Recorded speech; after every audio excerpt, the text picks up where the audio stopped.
The Justice Department completed a record-breaking operation resulting in the largest fentanyl bust in history, making 16 arrests and seizing hundreds of kilos of fentanyl that could kill tens of millions of Americans. This spotlights the prevalence of these dangerous drug cartels infiltrating America's cities and the overdose crisis still hitting every corner of America. And joining us to discuss this is the former superintendent of the Chicago PD and retired FBI special agent in charge, Jody Weiss. Good morning to you, Jody. Great to see you as always. Good morning. This massive takedown was this joint operation led by the U.S. Drug Enforcement Agency of the DOJ. How significant, though, was this? This was a really big deal. First off, it was a joint agency. You had federal, local, and state agencies working together, and it covered 5 states.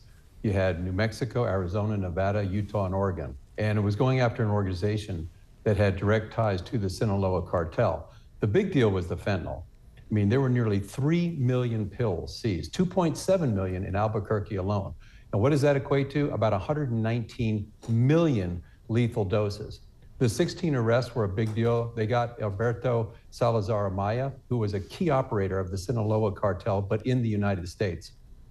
So this was a substantial blow to the Sinaloa cartel, as you mentioned. But what makes synthetic fentanyl so deadly, and how are kids getting these drugs from these cartels? Yeah. It's just so potent. I mean, if you look at it, it's more 50 to 100 times more potent than morphine, 50 times stronger than heroin. And what's a lethal dose? 2 milligrams. What are 2 milligrams? It's a couple grains of salt. Plus, it's a very fast-acting drug, so the overdose can take place in a couple of minutes.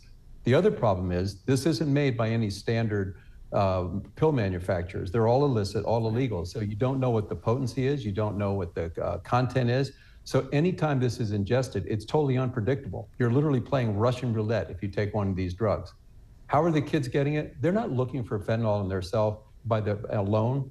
They may want, for whatever reason, another type of drug, maybe a Percocet, Xanax, Oxycontin. And the drug manufacturers lace this with fentanyl. Why do they do that? Because it's very, very cheap, extremely potent, and it's very similar to the effects of opioids. So it's an easy way for them to make a lot more money. All right. Well, certainly this war on drugs continues as the DEA continues with all of these busts around the country in cooperation with local law enforcement, as you mentioned, and the DOJ. Before I let you go, though, this is National Police Week, where the country recognizes the sacrifices from law enforcement. What does this mean to you and to families, really, who also understand the liabilities and dangers you all face risking your lives every day to save others? You know, Jan, this is a chance for American people to actually recognize, you know, the sacrifices that the men and women in law enforcement make every day to keep us safe. Probably one of the most memorable and proudest moments of my time at the Chicago Police Department was when I was able to serve and lead a contingent of about 300 officers at the entrance to the memorial. And across from us was LAPD with about the same number of officers.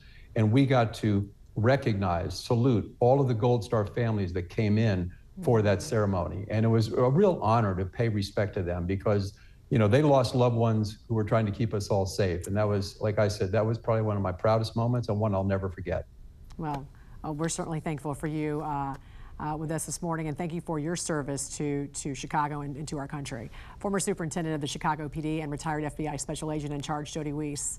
Have a great week. Thank you, Jan.